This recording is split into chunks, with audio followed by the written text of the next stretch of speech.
तो दोस्तों, बिना देरी किए हुए वीडियो स्टार्ट करते हैं। हम लोगों ने फर्स्ट लेक्चर में इंट्रोडक्शन के बारे में हम लोगों ने पढ़ लिया था। अब बात करेंगे इसके सेकंड लेक्चर सिटी प्लानिंग के बारे में। सिटी प्लानिंग में क्या क्या सिलेबस है, आइए हम सब देखते हैं कि सिलेबस में क्या क्या है। An introduction to the fundamental principle of city planning। नगर नियोजन के जो फंडामेंटल प्रिंसिपल हैं, नगर नियोजन के जो सिद्धांत हैं, उनके बारे में हमें अच्छे से प्रिपरेशन करनी है। आप यहाँ पे देख रहे होंगे importance and principle of town planning. ये चीज और आपकी ये चीज, fundamental principle of city planning एक ही चीज है। जो आपने इंट्रोडक्शन में पढ़ा था वहीं आपको सिटी प्लानिंग में ही पढ़ना है, तो इसका सेम सिलेबस रहा। अब बात करते हैं प्लानिंग प्रोसेस। जो एशियंट टाउन प्लानिंग थी, उस समय के लोग जो सिटी प्लानिंग करते थे, उनका प्लानिंग प्रोसेस क्या था, कि क्या क्या प्रोसेस को वो अपनाते थे और अपनाकर सिटी प्लानिंग करते थे। तो हमें प्लानिंग प्रोसेस को पता करना है। साइट को किस प्रकार से सिलेक्ट करते थे वो पता करना है और अच्छे तरीके से पढ़ाई करनी है। साइट प्लानिंग, साइट की कैसे प्लानिंग किया करते थे in relation to physical condition.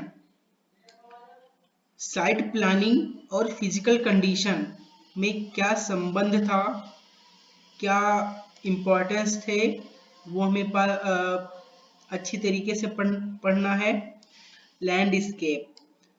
Landscape के बारे में, लैंड यूज प्लान, प्लानिंग करने के लिए वो अच्छे से क्षेत्र का कैसे निर्धारण किया करते थे। और मास्टर प्लान उस समय क्या अहमियत रखता था, कैसा क्या उसका लेआउट था, उसके बारे में हम लोग अच्छी तरीके से बात करेंगे। Regional plan in relation to Chandigarh Jaipur, हम लोग चंडीगढ़ और जयपुर के नगर नियोजन या चंडीगढ़ और जयपुर की टाउन प्लानिंग के बारे में हम लोग बात करेंगे कि किस प्रकार से चंडीगढ़ और जयपुर की प्लानिंग हुई है। जोनिंग फॉर हाउसेज, जो घर हैं वो कैसे क्या जोनिंग उनकी की गई है, घरों की जोनिंग किस प्रकार से की गई है। वहाँ के जो सोशल सेंटर्स हैं वो हर एक जोन में किस प्रकार से उनका निर्धारण किया गया है। लेआउट ऑफ रोड्स जो आपकी चंडीगढ़ और जयपुर में हैं, उनका लेआउट कैसा है। सरफेस एंड सब सरफेस ड्रेनेज, वहाँ का सरफेस और सब सरफेस ड्रेनेज सिस्टम या सीवरेज प्रणाली कैसी है, उसके बारे में हम लोग अच्छी तरीके से और डीप पढ़ाई करने वाले हैं। तो हो सके तो आप लोग पेन और पेपर लेके बैठ जाएं, ताकि मैं कोई भी आपको चीज बताऊं वो आप अच्छी तरीके से नोट डाउन कर पाएं।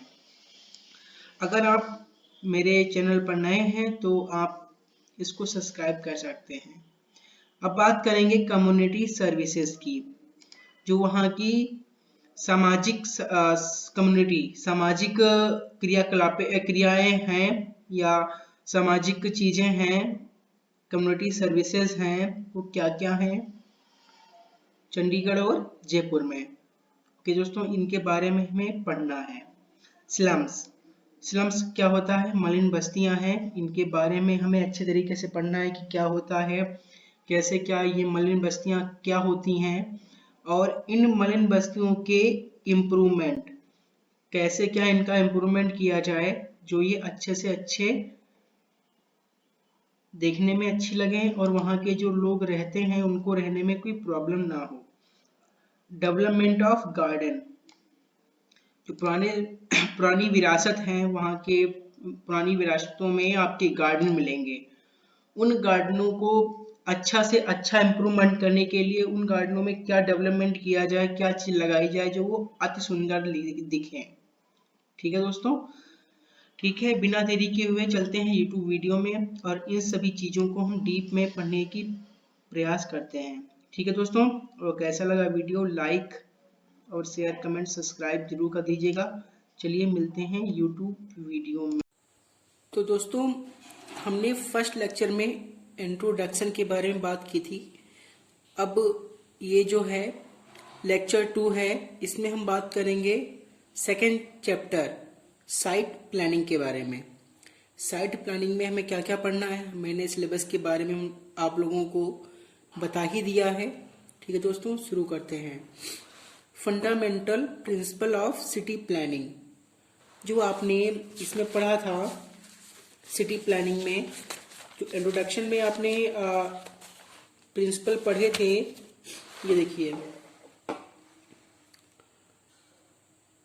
Object of modern city planning या principles, zoning, green belt, housing, इसके बारे में मैंने डीपली अच्छी तरीके से आप लोगों को समझाने का प्रयास किया था। होप आप लोगों को समझ में आया होगा।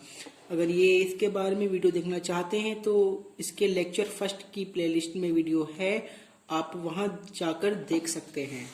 ठीक है दोस्तों, तो ये तो फिलहाल फंडामेंटल प्रिंसिपल ऑफ प्लानिंग ये तो हो गया हमारा। अब बात करते हैं प्लानिंग प्रोसेस के बारे में।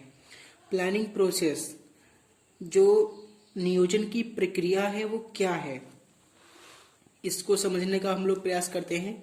औद्योगिक, वाणिज्यिक, आवासीय एवं मनोरंजनात्मक गतिविधियों का विशेष ध्यान रखकर एक नगर का नियोजन किया जाता है। भाई, आप एक किसी नगर का आप नियोजन या प्लानिंग कर रहे हो तो उसमें आप हर प्रकार की व्यवस्था, हर प्रकार की फैसिलिटी देने की कोशिश करोगे, चाहे वो औद्योगिक हो, वाणिज्यिक हो, आवासीय हो या मनोरंजनात्मक हो। समझ गए होंगे आप लोग। और इसके कुछ प्रोसेस हैं जो हम लोगों को पता होनी चाहिए, इम्पोर्टेंट है कि क्या क्या उसमें हम लोगों को टर्म एंड कंडीशन होती हैं। शहरी योजना नगर निगम की सीमाओं द्वारा सीमित होती है। जो शहर की योजना होती है वो नगर निगम की एक सीमा होती है, ग्रीन बेल्ट। ग्रीन बेल्ट क्या होती है, मैंने आप लोगों को डीपली समझाया है, आप प्रीवियस वीडियो में जाकर देख सकते हैं। सीमित होती है, इसके बाहर अगर जाती है तो वो इंक्लूड शहर योजना में इंक्लूड नहीं होगी। समझ गए होंगे आप लोग। अब बात करते हैं सेकंड नंबर की, विशेष प्रकार की आवासीय व्यवस्था होनी चाहिए। अब आवास जो होने चाहिए बिल्कुल ठीक और सफिशिएंट होने चाहिए। आवास एकदम व्यवस्थित तरीके से होने चाहिए। ठीक है। अब बात करेंगे नगर नियोजन में आयात, निर्यात तथा आवागमन हेतु सड़कों तथा मुख्य मार्गों का ध्यान में रखकर योजना का प्रावधान रखा जाता है। जो आपके आवास होते हैं या कोई भी वस्तु है, थिंग्स वगैरह हैं, उनका नियोजन बड़े ही ध्यान पूर्वक रखकर वर्क किया जाता है। जितने भी आवास होते हैं उनको सेक्टर वाइज, शहर को हो सके तो सेक्टर वाइज आप उसका प्लानिंग करें, सेक्टर वाइज प्लानिंग करें। और प्लानिंग करते समय जो आप रोड का लेआउट दे रहे हो वो आपको ध्यान में रखकर होना चाहिए कि अगर कोई घर से कोई सामान एक स्थान से दूसरे स्थान तक जाना है तो वो आसानी से एक स्थान से दूसरे स्थान तक पहुंच जाए। ठीक है दोस्तों, आप लोग इस चीज को समझ गए होंगे। अब बात करते हैं साइट प्लानिंग। टाउन प्लानिंग में साइट की प्लानिंग किस प्रकार से करें, मतलब साइट कैसी होनी चाहिए, क्या टर्म और कंडीशन होनी चाहिए शहर के नियोजन के लिए, नगर नियोजन के लिए। तो सबसे पहले फर्स्ट पॉइंट है हमारा वातावरण। जहां पे आप जिस लोकेशन पे अपने नगर का नियोजन या प्लानिंग, नगर की प्लानिंग कर रहे हैं, टाउन की प्लानिंग कर रहे हैं, वहाँ का वातावरण ठीक होना चाहिए।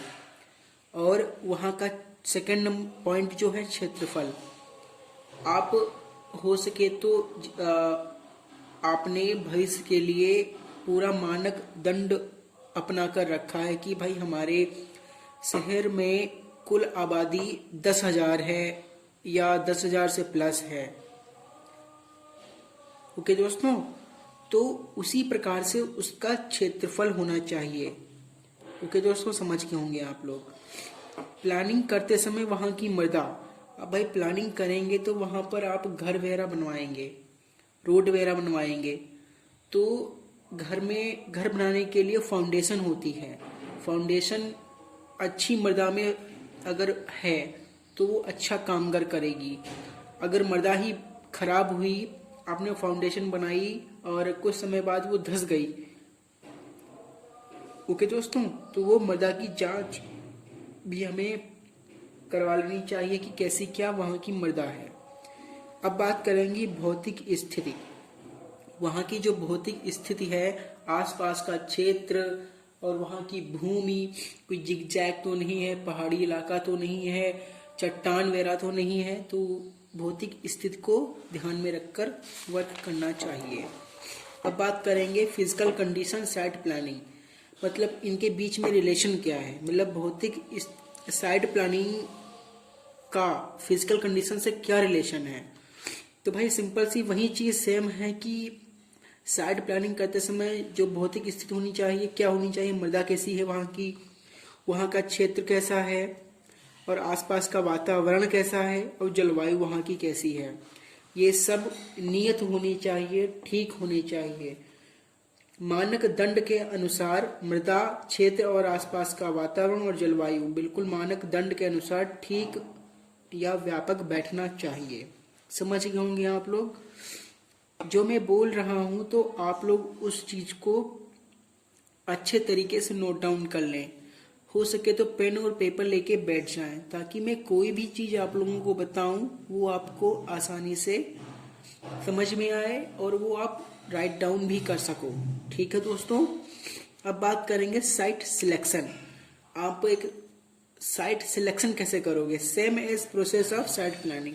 साइट प्लानिंग में हमने जो प्रोसेस अपनाया था वही प्रोसेस आपका साइट सिलेक्शन में है।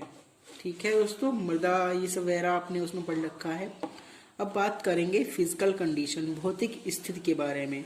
ये सबके पॉइंट एक ही है, टर्म एंड कंडीशन एक ही है, मृदा, जलवायु, आसपास का वातावरण, क्षेत्र सेम है। ओके दोस्तों। Master plan. अब बात करेंगे कि नगर नियोजन के मास्टर प्लान। सबसे पहले नगर नियोजन का मास्टर प्लान हम ना जानकर पहले हम ये पता करते हैं कि मास्टर प्लान क्या होता है। ये मेरे ही नोट्स हैं जो मैंने बनाए थे और इनको अच्छे तरीके से मैंने मेंशन करके रखा था, तो वही नोट्स में आप लोगों को शेयर कर रहा हूँ। मास्टर प्लान, शहर का विकास। मास्टर प्लान क्या होता है, इसकी डिफिनेशन हम लोग पता करेंगे क्या है। शहर का विकास नियोजित तरीके से हो, इसके लिए टाउन प्लानर तकनीकी विशेषज्ञों के सहयोग से भविष्य के लिए कार्य योजना तैयार करते हैं। ओके दोस्तों, यहाँ तक आप लोगों को थ्योरी समझने में प्रॉब्लम नहीं हुई होगी, आशा है मुझे। अब दूसरी बात करते हैं, इसी को मास्टर प्लान या महायोजना कहते हैं। मतलब कि अगर आप सिंपल सा एक घर की बात करें, आप घर बनवा रहे हो, ऐसा घर बनवा रहे हो कि आप भविष्य में अगर कोई चीज हो जाती है तो वो कम या ज्यादा ना हो, तो आपने जो प्लानिंग करके रखी है वही प्लान आपका मास्टर प्लान कहलाता है। महायोजना के आधार पर शहर में मकानों का निर्माण होता है और इसका पालन कराने की जिम्मेदारी नियत प्राधिकरण की होती है, नगर निगम की होती है। ओके दोस्तों, समझ में आ गया होगा आप लोगों को। अब बात करते हैं चंडीगढ़ की टाउन प्लानिंग के बारे में। बहुत ही इम्पोर्टेंट है ये आप लोगों का। चंडीगढ़ और जयपुर की प्लानिंग किस प्रकार से क्या हुई है, टर्म कंडीशन कैसे क्या है, वो आप लोगों को पता होनी चाहिए। जो मैंने शॉर्ट नोट मैंने बनाए थे, उसी के माध्यम से आप लोगों को मैं बताने का प्रयास कर रहा हूँ। ओके दोस्तों, चंडीगढ़, जो चंडीगढ़ की के आर्किटेक्ट हैं ली कार्बूजियर, फ्रांस के रहने वाले थे। उन्होंने ही पूरी चंडीगढ़ की प्लानिंग की थी। ओके दोस्तों, पंडित जवाहरलाल नेहरू के कल्पना के अनुसार, पंडित जवाहरलाल नेहरू जब थे तब इनकी मुलाकात हुई थी। तब इन्हीं की कल्पना के अनुसार उन्होंने अपनी कल्पना उनके सामने रखी कि मैं एक शहर का या नगर का विकास करना चाहता हूँ या एक नगर की प्लानिंग करना चाहता हूँ, तो उसके लिए आप हमारी हेल्प करो। तब उन्होंने ली कार्बूजियर ने इस शहर का विकास किया था या इसकी प्लानिंग की थी। दुर्गा रूप चंडिका के कारण चंडीगढ़ नाम प्रख्यात है। चंडीगढ़ में एक चंडिका देवी जी का मंदिर है जो दुर्गा जी को समर्पित है। इसी के लिए उस शहर का नाम चंडीगढ़ पड़ा।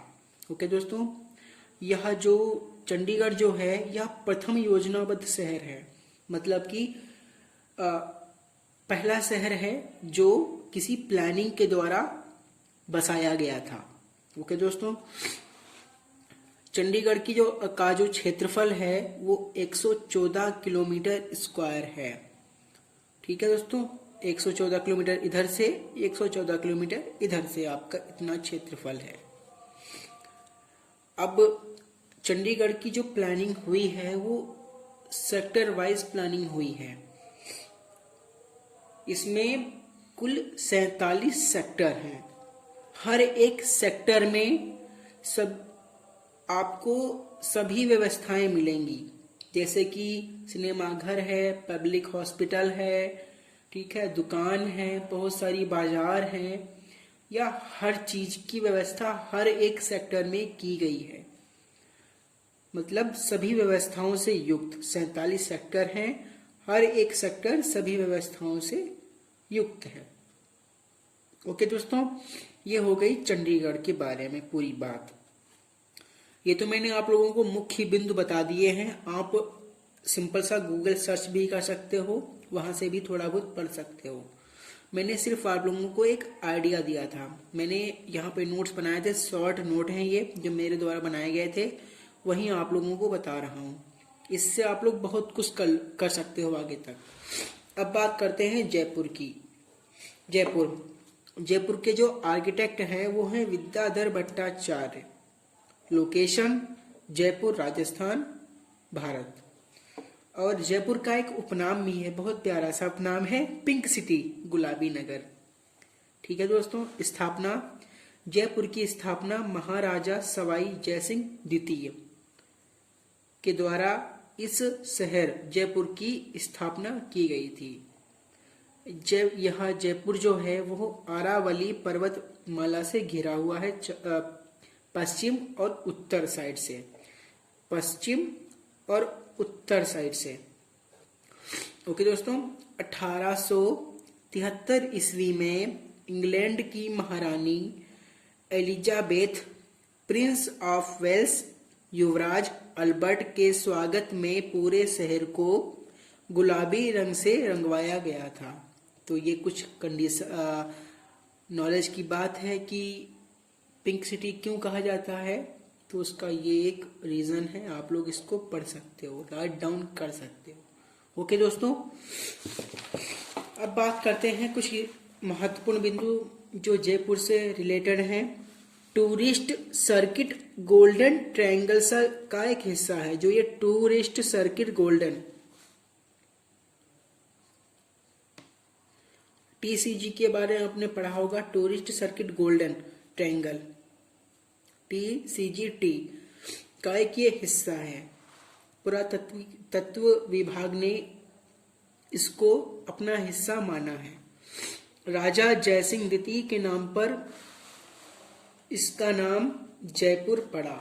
यह शहर के चारों ओर से दीवारों और परकोटों से घिरा हुआ है, जिसमें प्रवेश के लिए 7 दरवाजे हैं। पूरा शहर 6 भागों में बटा है। ओके दोस्तों, और यहाँ पर हवा महल और नारायणगढ़ दुर्ग विशेष पर्यटन स्थल हैं। और आप लोगों को यह जानकर बहुत ही अच्छा लग रहा होगा कि जयपुर सिटी को भारत का पेरिस कहा जाता है। ओके दोस्तों, आप लोगों ने ये जयपुर और चंडीगढ़ के बारे में पूरी बात हो गई। अब बात करते हैं स्लम्स, मलिन बस्तियां।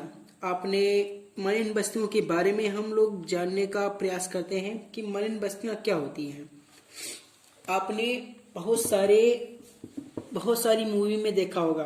आपने जैसे कि अगर हम बात करें अमिताभ बच्चन की वो कौन सी थी, अग्निपथ, और ऋतिक रोशन की अग्निपथ, आपने मूवी देखी होगी। जहाँ पर वो सॉन्ग हुआ था, वहाँ पर आप जो लोकेशन थी वो आपकी मलिन बस्तियों में ही आपकी शूटिंग की गई थी। आपने देखा होगा कि बहुत सारे गुंडे होते हैं। एक गुंडा होता है जो मलिन बस्तियों को हटाकर वो अपनी बड़ी सी बिल्डिंग या कोई फैक्ट्री लगवाना चाहता है। तो वहाँ की बस्तियां वगैरह जो होती हैं ना, तो वो चीज होती हैं आपकी मलिन बस्तियां। आपने इस इमेज के द्वारा आपने समझ गए होंगे कि मलिन बस्तियां क्या होती हैं। मैंने आप लोगों को एग्जाम्पल के तौर पर समझाया है। अगर आप लोगों को ये समझ में आ गया हो तो प्लीज एक लाइक जरूर कर दें। ठीक है दोस्तों, अब बात करते हैं मलिन बस्तियां के इम्प्रूवमेंट के बारे में। इम्प्रूवमेंट के बारे में मुख्य बिंदु हैं कुछ। जो मलिन बस्तियां हैं उनके इम्प्रूवमेंट में हम मलिन बस्तियों की इम्प्रूवमेंट हम क्या कर सकते हैं। ठीक है, मलिन बस्तियों की इम्प्रूवमेंट के लिए सबसे पहला महत्वपूर्ण बिंदु है शिक्षा। मलिन बस्तियों में जो बच्चे रहते हैं, जो भी लोग रहते हैं, उनका शिक्षित होना बहुत ही महत्वपूर्ण है। अगर वो शिक्षित होंगे तो हर काम अच्छी तरीके से कर पाएंगे। मलिन बस्तियों में सफाई होना अति आवश्यक है ताकि वहां पर कोई गंदगी ना रहे, मलिन बस्तियों में रहने वाले लोग बीमार ना पड़े।